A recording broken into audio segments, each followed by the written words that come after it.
Vamos iniciar o requisito do item 7, que são os requisitos de processo. O primeiro deles é o 7.1, a análise crítica de pedidos, propostas e contratos. Então, os pedidos que o laboratório recebe para realizar suas atividades, tanto de calibração, de ensaio e ou amostragem. É um requisito normalmente avaliado pelo técnico, mas pode ser realizado também pelo líder com o apoio do técnico. Ele é avaliado na extensão. Então, o laboratório deve ter procedimento para análise crítica dos pedidos, propostas e contratos. E esse procedimento deve assegurar que os requisitos sejam adequadamente definidos, documentados e entendidos. Então, os requisitos da prestação de serviço do laboratório.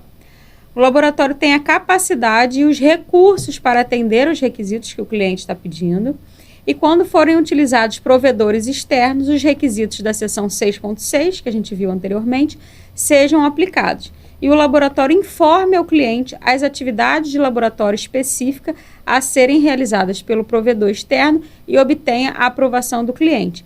Então, no item anterior, a gente viu que tanto os itens que o laboratório adquire, quanto esses itens adquiridos de provedor externo, fornecido diretamente ao cliente, que antigamente a gente chamava de subcontratação, eles precisam ser avaliados e eles precisam ser informados ao cliente que o laboratório vai subcontratar, né, esses serviços. O cliente precisa autorizar isso. Na nota 1, a gente vai ver que é reconhecido que as atividades de laboratório providas externamente podem ocorrer quando o laboratório tem os recursos e competência para realizar as atividades, entretanto, por razões imprevistas, é capaz de realizá-las em parte ou por completo, ou quando o laboratório não tem os recursos ou competência para realizar as atividades. Então, é isso que a gente chama de subcontratação. Mesmo que o laboratório faça, mas no momento não possa fazer, ele pode subcontratar. Ou também ele pode subcontratar mesmo para uma atividade que ele não tenha competência, mas o cliente pediu e ele quer atender e ele faz essa subcontratação.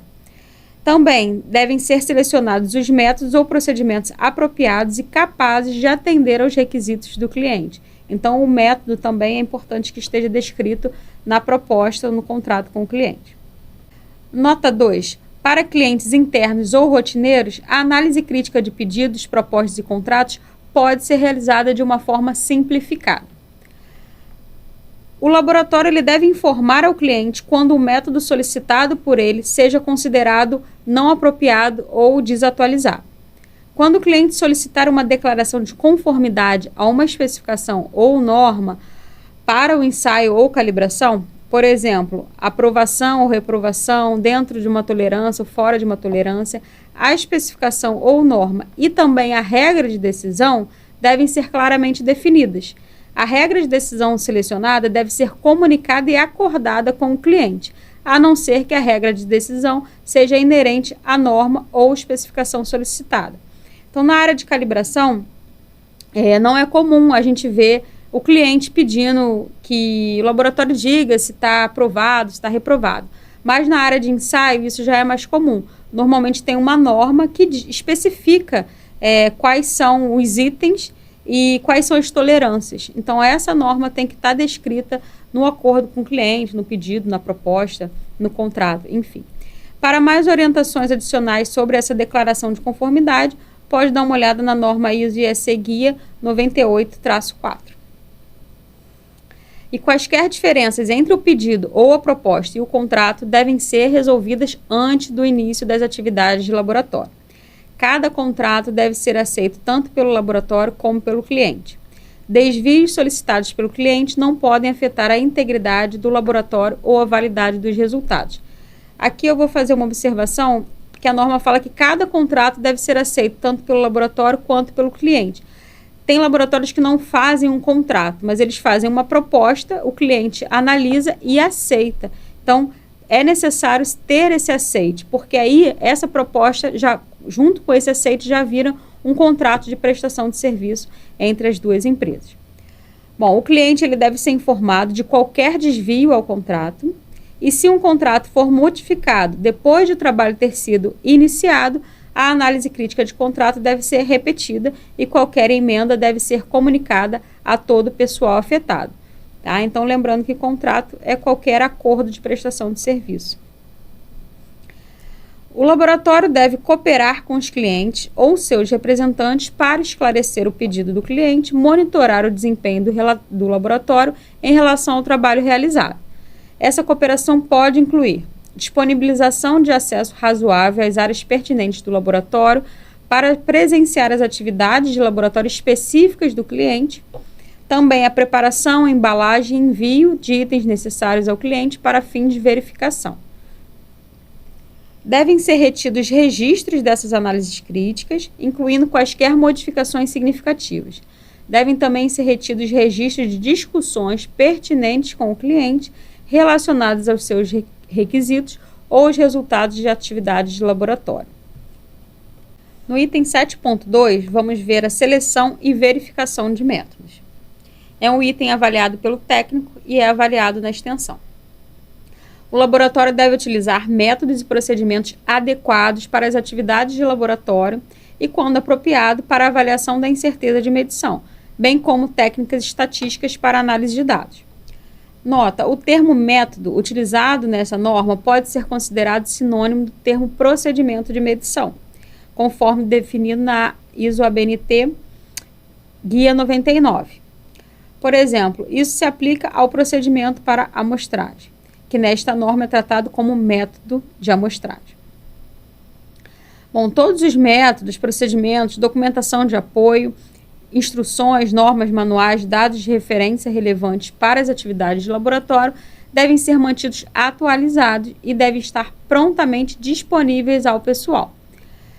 O laboratório deve assegurar a utilização da última edição válida de um método, a não ser que isso não seja apropriado ou possível. Quando necessário, a aplicação do método deve ser suplementada com detalhes adicionais para assegurar uma aplicação consistente. Ou seja, o laboratório sempre tem que estar utilizando a última versão válida. Caso não possa, não seja possível ou tenha uma justificativa, isso deve estar registrado. Também é importante dizer que quando a norma estabelece como realizar a atividade e o laboratório for seguir exatamente o que está na norma, não precisa fazer procedimento adicional. Mas qualquer alteração, qualquer coisa que seja mais específica do laboratório, pode ser necessário fazer um procedimento para complementar a norma. Bom, aqui nessa nota vai dizer exatamente o que eu já falei anteriormente. Então, vamos passar para o próximo item, que é o 7.2.1.4. Quando o cliente não especificar o método a ser utilizado, o laboratório que deve selecionar o método apropriado e informar ao cliente o método escolhido. São recomendados métodos publicados em normas internacionais, regionais ou nacionais, ou por organizações técnicas respeitáveis, textos ou periódicos científicos relevantes, ou conforme especificado pelo fabricante do equipamento. Também podem ser utilizados métodos desenvolvidos ou modificados pelo laboratório. E aí, quando o laboratório utilizar esses métodos que já estão publicados em alguma norma ou alguma referência, o laboratório deve verificar que é capaz de realizar esse método adequadamente antes de implantá-lo, assegurando que possa alcançar o desempenho requerido.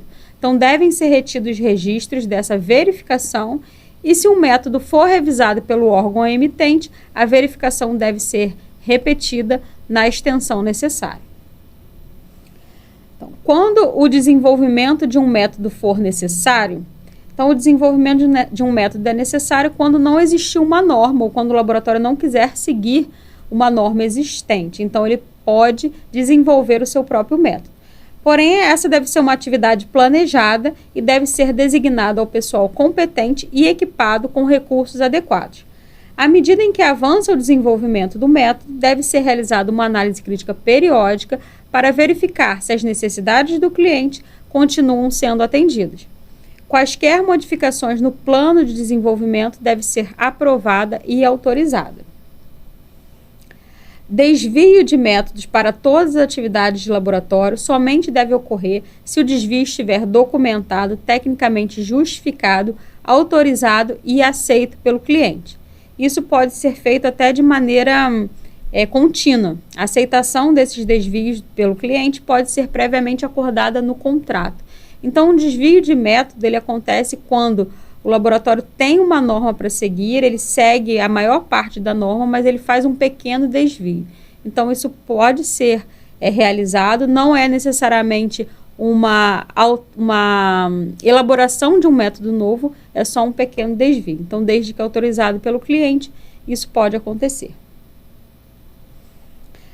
No item 7.2.2, a gente vai ver sobre validação de métodos. Então, quando não existir uma norma ou o laboratório não quiser seguir uma norma, o laboratório deve validar métodos não normalizados, métodos desenvolvidos pelo laboratório e métodos normalizados utilizados fora do seu escopo pretendido, ou modificações de outra forma. A validação deve ser tão abrangente quanto for necessária para atender às necessidades de uma determinada aplicação ou campo de aplicação.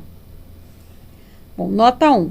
A validação pode incluir procedimentos para amostragem, manuseio, transporte de itens ou calibração, caso isso seja importante para o método. Nota 2. As técnicas utilizadas para validação de método pode ser uma das seguintes ou uma combinação dessas.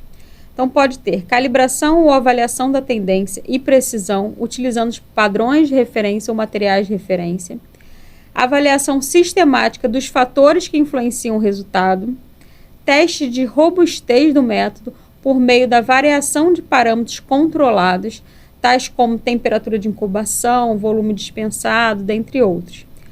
Ou comparação com resultados obtidos por outros métodos validados, comparações interlaboratoriais, avaliação da incerteza de medição dos resultados, com base no conhecimento sobre os princípios teóricos do método e na experiência prática com o método de amostragem ou ensaio. Quando forem feitas alterações em métodos validados, deve ser determinada a influência de tais mudanças e, quando estas afetarem a validação original, uma nova validação deve ser realizada. As características de desempenho dos métodos validados, conforme avaliadas para uso pretendido, devem ser pertinentes às necessidades dos clientes e consistentes com os requisitos especificados. Bom, então na nota vai explicar o que são essas características de desempenho do método. Elas podem incluir, mas não estão limitadas a.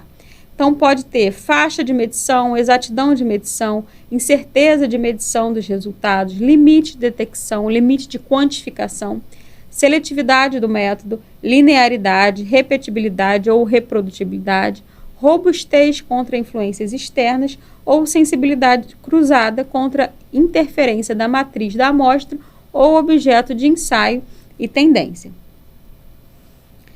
Esses itens estão no Doc CEGEC 008, disponível no site do Inmetro, onde terá mais informações a respeito de cada um desses parâmetros, cada uma dessa avaliação do método que eu falei agora.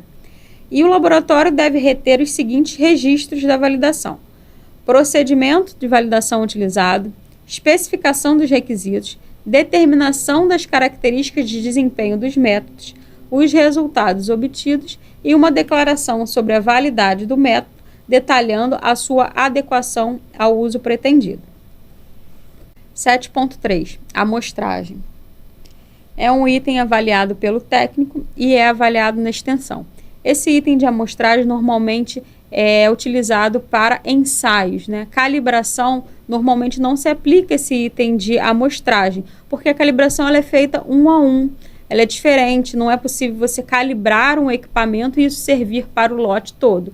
Já os ensaios não, os ensaios já possuem por sua natureza essa propriedade. Então vão ser realizados ensaios para aprovar ou reprovar um lote, né? Então esse item ele é aplicável mais a ensaios. Então a gente vai ver que no 7.3.1 diz que o laboratório deve ter um plano e um método para amostragem, quando ele realiza a amostragem de substâncias, materiais ou produtos para ensaio ou calibração subsequente. O método de amostragem deve abordar os fatores a serem controlados para assegurar a validade dos resultados de ensaio e calibração subsequente.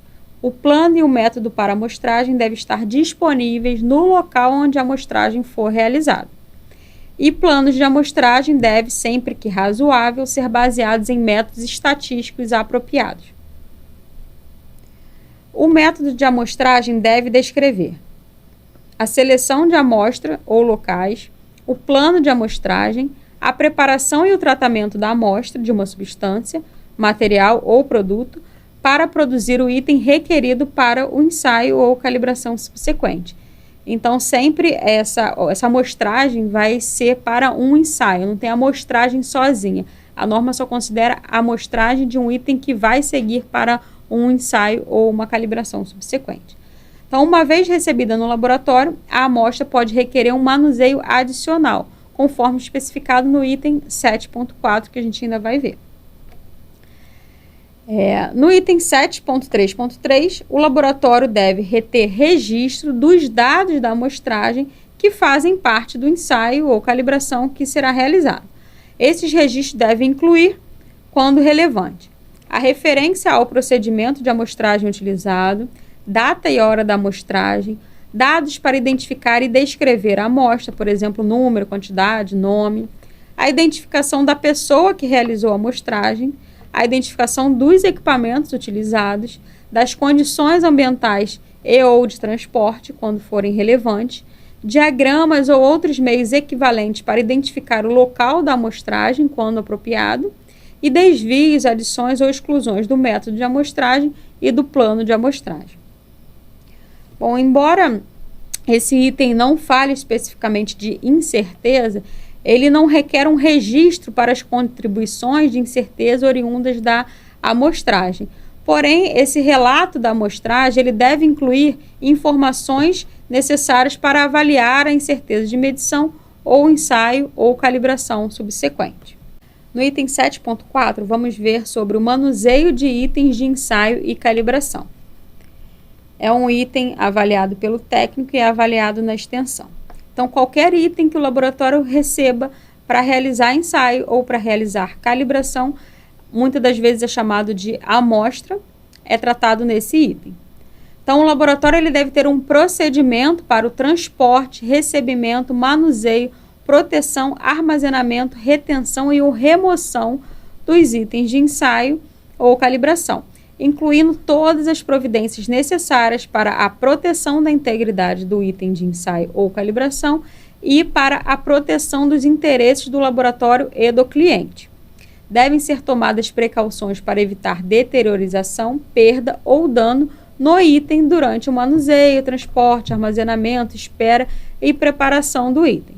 As instruções para manuseio fornecidas com o item devem ser seguidas. O laboratório também precisa ter um sistema para identificação não ambígua desses itens de ensaio ou calibração. Essa identificação deve ser retida enquanto o item estiver sob a responsabilidade do laboratório. Esse sistema deve assegurar que os itens não sejam confundidos, nem fisicamente, nem quando citados em registros ou outros documentos. E esse sistema deve também, se apropriado, possibilitar uma subdivisão de um item ou grupo de itens e a transferência de itens dentro do laboratório. Então, algumas fases do ensaio, onde especificamente o item ou a amostra está, em qual fase ela está, em qual fase ela está esperando. Então, essa subdivisão dentro do laboratório também é importante que seja realizada de maneira que os itens não sejam confundidos. No ato do recebimento do item de ensaio ou calibração, devem ser registrados os desvios das condições especificadas. E quando houver dúvidas sobre a adequação de um item para ensaio ou calibração, ou quando um item não estiver em conformidade com a descrição fornecida, o laboratório deve consultar o cliente para obter instruções adicionais antes de prosseguir e deve registrar os resultados dessa consulta. Ou seja, o cliente pediu uma coisa, você recebeu outra, ou recebeu qualquer uma coisa que seja diferente do que você esperava, o cliente deve ser consultado antes de prosseguir.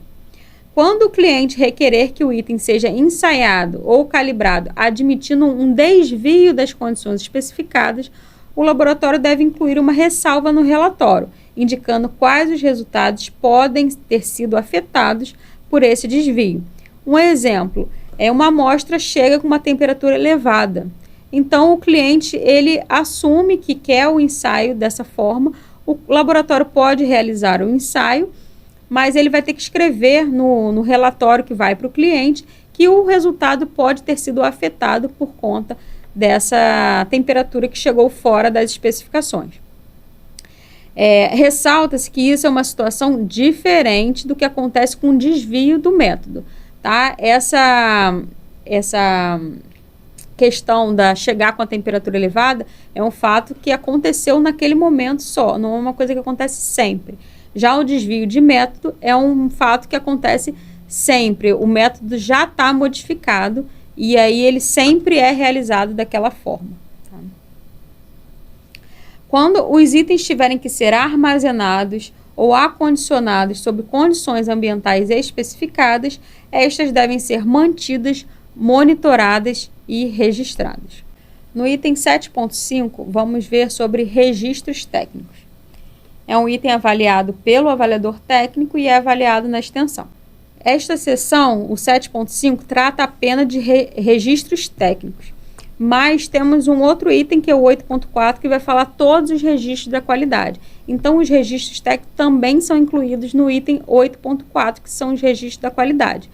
Mas o que está aqui não é aplicável a todos os registros, só aos registros técnicos.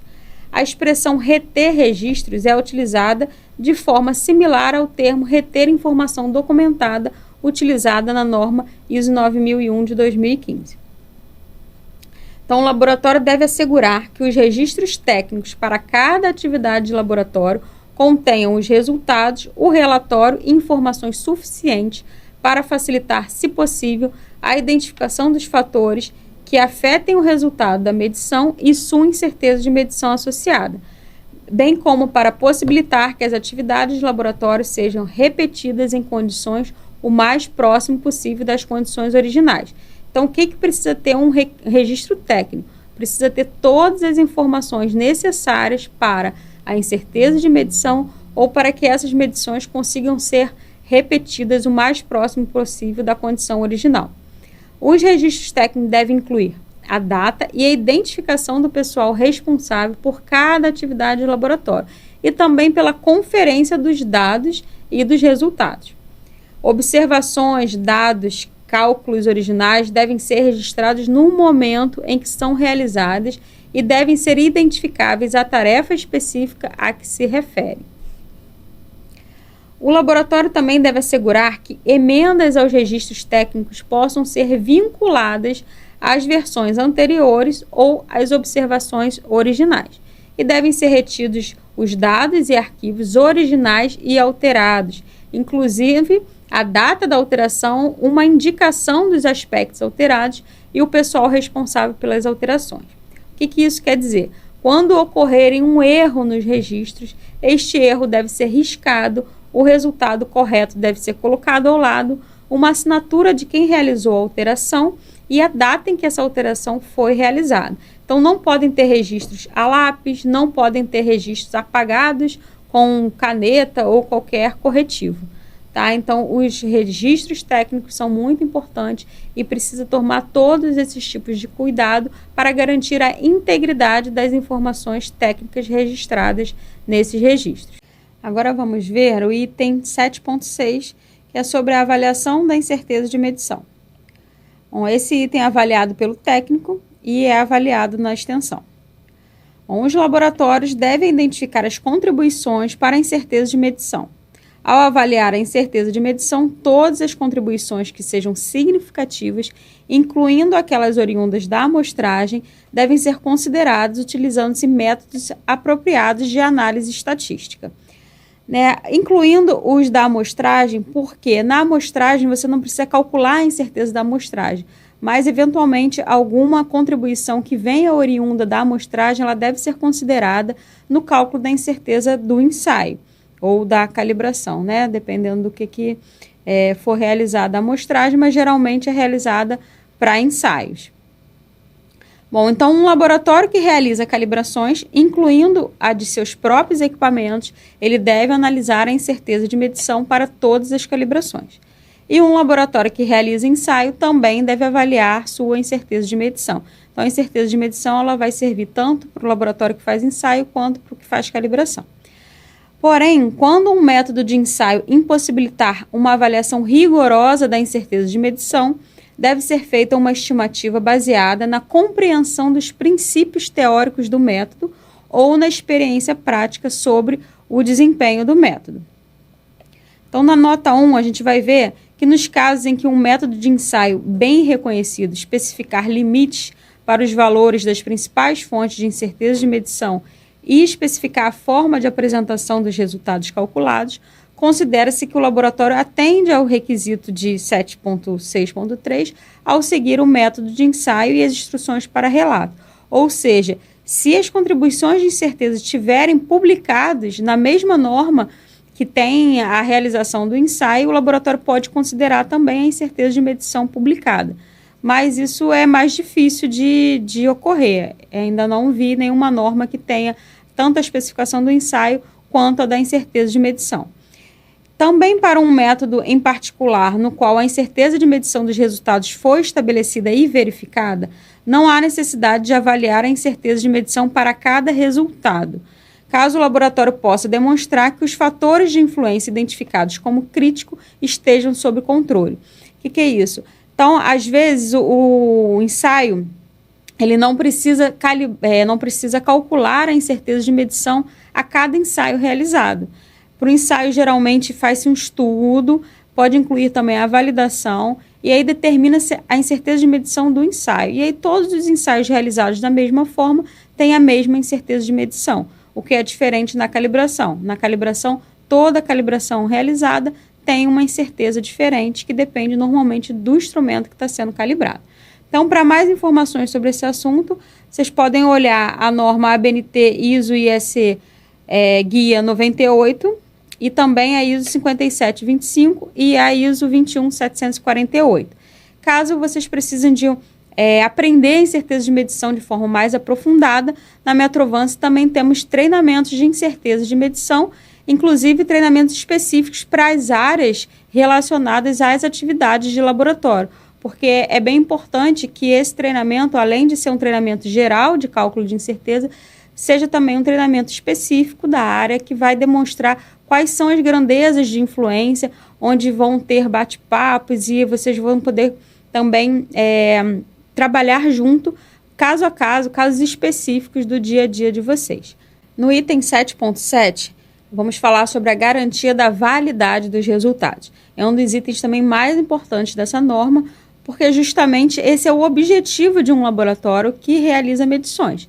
Então, ele realiza medições para garantir que os seus resultados sejam válidos, né? Estejam adequados. É um item avaliado pelo técnico e também é avaliado na extensão. Bom, um laboratório deve ter o procedimento para monitorar a validade dos resultados. Os dados resultantes devem ser registrados de forma que as tendências sejam detectáveis e, quando praticável, devem ser aplicadas técnicas estatísticas para análise crítica dos resultados. Este monitoramento deve ser planejado e analisado criticamente, deve incluir, quando apropriado, mas não estar limitado a essas opções. Bom, deve incluir a utilização de materiais de referência ou de materiais para o controle de qualidade. Convém utilizar materiais de referência de produtores que atendam à ABNT NBR ISO 17034. Também incluir a utilização de instrumentação alternativa calibrada para fornecer resultados rastreáveis, checagens funcionais de equipamentos de medição e ensaio, uso de padrões de checagens ou de padrões de trabalho com cartas de controle quando aplicável, checagem intermediária nos equipamentos de medição, ensaios ou calibrações replicadas, utilizando-se os mesmos métodos ou métodos diferentes, reensaio ou recalibração de itens retidos, correlação de resultados de características diferentes de um item, análise crítica dos resultados relatados, comparações intralaboratoriais e ensaio de amostras cegas. Bom, a maioria desses itens aí já são atividades que já estão descritas na norma como que o laboratório deve realizar. Então, normalmente para esse item, o que é mais utilizado é a comparação intralaboratorial, que é onde a gente faz uma comparação entre os técnicos e depois tem que fazer uma análise estatística para verificar se as medições dos técnicos estão compatíveis entre si. Também é muito utilizado o ensaio de amostra cega, onde uma amostra entra no laboratório e ninguém sabe que aquela amostra é uma amostra para garantia da validade dos resultados, e aí compara-se o valor obtido pelo valor que já é esperado dessa amostra. Também a recalibração, o reensaio de itens retidos. Então, o laboratório pode deixar um item de calibração que seja de propriedade dele retido no laboratório para esse fim e de tempos em tempos fazer a recalibração desse item.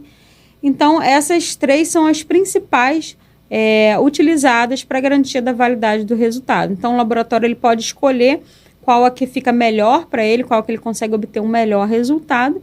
Pode fazer todas as três, pode fazer apenas uma delas, fica a critério mesmo do laboratório. Já o item 7.7.2 é chamado de mecanismos externos. Então, o 7.7.1 são os mecanismos internos para a garantia da validade dos resultados, e no 7.7.2 são os mecanismos externos. Então, no externo, a gente tem que o laboratório deve monitorar o seu desempenho por meio de comparação com resultados de outros laboratórios, quando disponível e apropriado. Este monitoramento deve ser planejado e analisado criticamente e deve incluir, mas não estar limitado a uma ou duas alternativas a seguir. Bom, então uma das alternativas é a participação de ensaio de proficiência.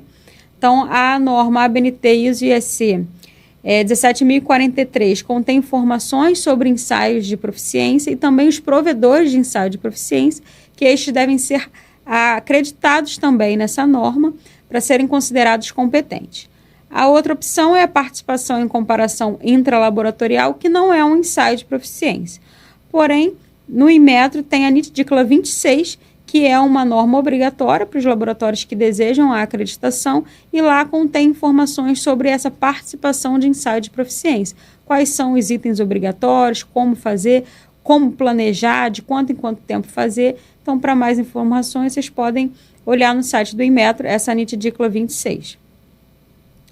No item 7.7.3, diz que os dados das atividades de monitoramento devem ser analisados, utilizados para controlar as atividades de laboratório e, se aplicável, para melhorá-las. Se os resultados das análises dos dados das atividades de monitoramento estiverem fora dos critérios pré-definidos, devem ser tomadas ações apropriadas para evitar o relato dos resultados incorretos. Então, esse item vai falar sobre essa análise crítica desses resultados e o que fazer em determinadas situações. Né? O laboratório deve avaliar qual a tendência do laboratório. Bom, considerações finais sobre esse item. O ensaio de proficiência é um serviço provido externamente ao laboratório.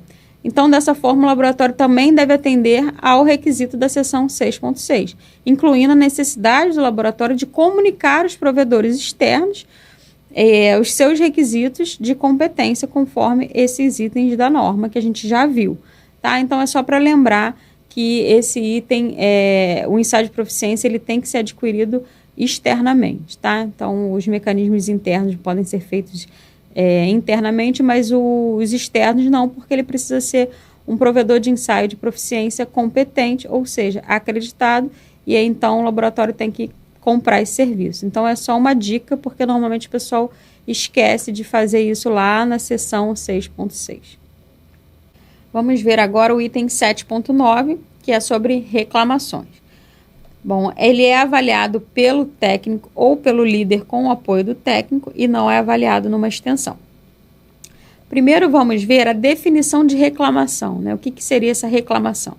É a expressão de insatisfação emitida por uma pessoa ou por uma organização para um laboratório relativa às atividades ou resultados daquele laboratório, onde uma resposta é esperada. Então, quando o cliente emite uma reclamação, ele espera uma resposta do laboratório. Bom, então o laboratório ele deve ter um processo documentado. Então, a norma aí não pede procedimento, pede processo documentado, para receber, avaliar e tomar decisões sobre reclamações. Uma descrição desse processo para tratar as reclamações deve estar disponível a qualquer parte interessada quando solicitado. No recebimento de uma reclamação, o laboratório deve confirmar se a reclamação está relacionada às atividades de laboratório pelas quais é responsável e, se for, deve tratá-las. O laboratório deve ser responsável por todas as decisões em todos os níveis do processo de tratamento de reclamações. Então, o processo para o tratamento de reclamações deve incluir, no mínimo, os seguintes elementos e métodos: a descrição do processo para receber, validar, investigar a reclamação e decidir quais as ações devem ser tomadas em resposta à reclamação, monitorar e registrar as reclamações, incluindo ações tomadas para resolvê-las, assegurar que qualquer ação apropriada seja tomada, e o laboratório que receber a reclamação deve ser responsável por coletar e verificar todas as informações necessárias para validar a reclamação. Sempre que possível, o laboratório deve acusar o recebimento da reclamação e fornecer ao reclamante relatos sobre o progresso e a conclusão. Bom, as conclusões a serem comunicadas ao reclamante devem ser elaboradas ou analisadas criticamente e aprovadas por indivíduos que não estejam envolvidos nas atividades de laboratórios originais que levaram àquela reclamação, tá? Então, uma nota, isso pode ser realizado por pessoa externa. Então, um pessoal externo, uma empresa que atende somente as reclamações, ela normalmente não vai estar envolvida na reclamação. Porém, para reclamações simples, como um erro de digitação, alguma coisa que o laboratório viu que realmente foi um erro, foi alguma coisa fácil de resolver, não precisa ter toda essa análise crítica e ser aprovada com uma pessoa que não estava envolvida na reclamação. Então, isso é mais para casos mais complexos. Bom, sempre que possível, o laboratório deve notificar formalmente ao reclamante o término do tratamento da reclamação, tá? Então, como uma reclamação ele espera uma resposta, o laboratório deve fornecer uma resposta quanto ao término dessa reclamação. E aqui eu passo para vocês um exemplo de um fluxograma de um processo de reclamações. Então, como não precisa de procedimento, talvez um fluxograma como esse ou parecido com esse pode ser utilizado pelo laboratório. Então, tem que ter a parte de recebimento, a parte de validação para verificar essa não conformidade, se a reclamação é procedente, se é relativa às atividades do laboratório. Tem que ter a parte de investigação, a parte de implementação das ações para corrigir, o monitoramento dessas ações, as conclusões e o encerramento. E, sempre que possível, enviar relatos ao reclamante. No item 7.10, vamos ver sobre trabalho não conforme.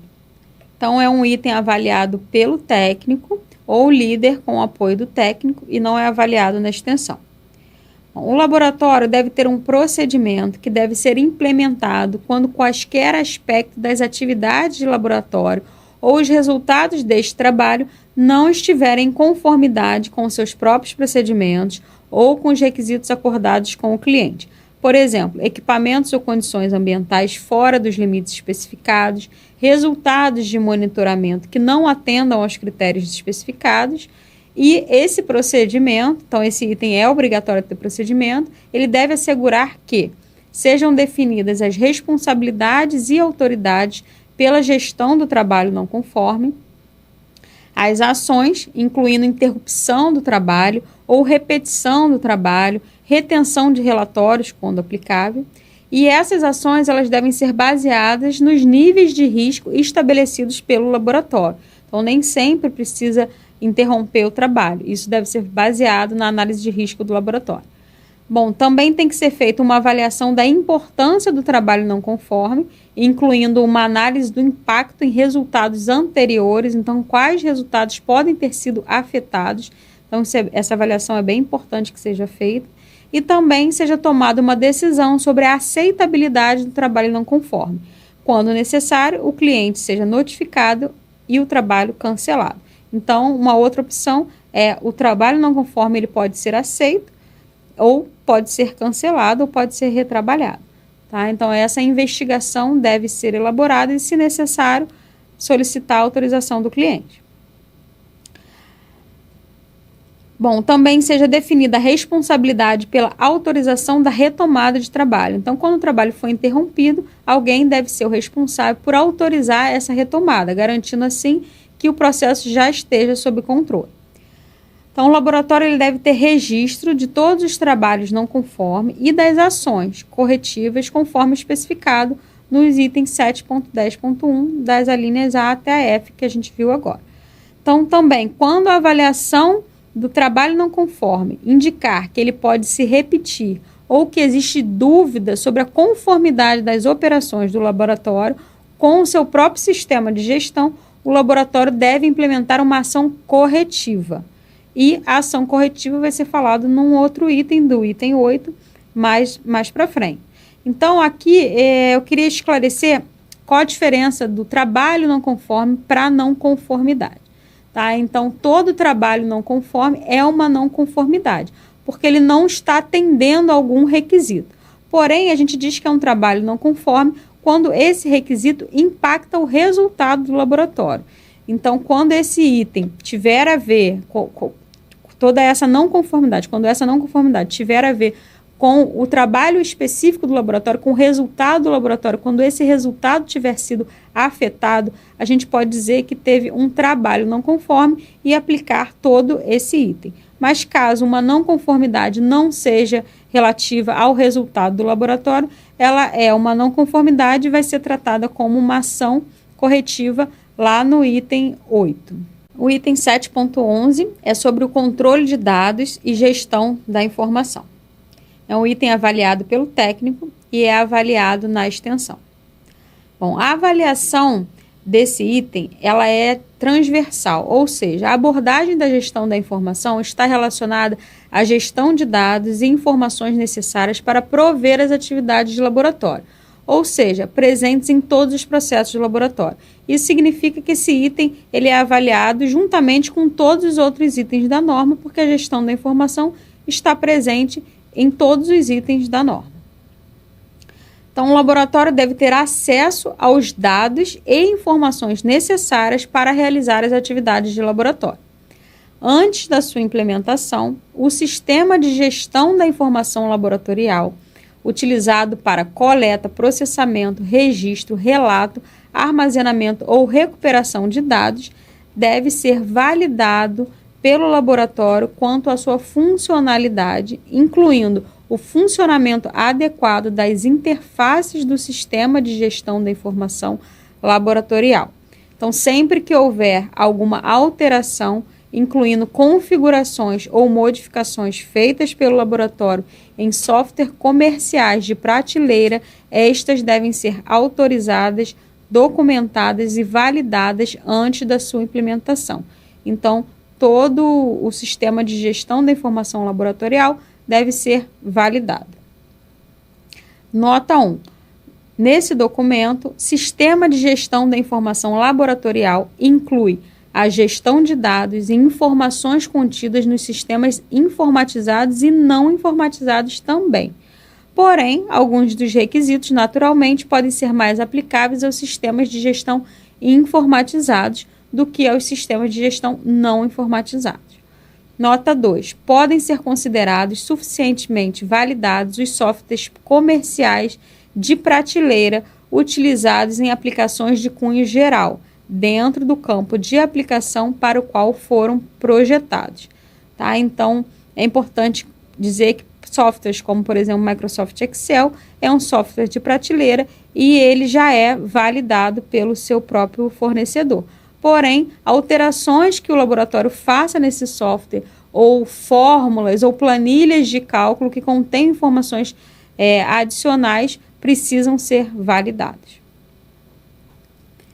Então, o sistema de gestão da informação laboratorial deve ser protegido contra o acesso não autorizado, ser protegido contra adulteração ou perda, ser operado em um ambiente que esteja em conformidade com as especificações do fornecedor ou do laboratório, no caso de sistemas não informatizados, prover condições que protejam a exatidão dos registros e transcrições manuais, também ser mantido de forma que assegure a integridade dos dados e informações. Então, essa integridade dos dados é que os dados não podem ser alterados, eles precisam ser protegidos, mantidos também de forma que não seja possível alterar os dados que já foram realizados.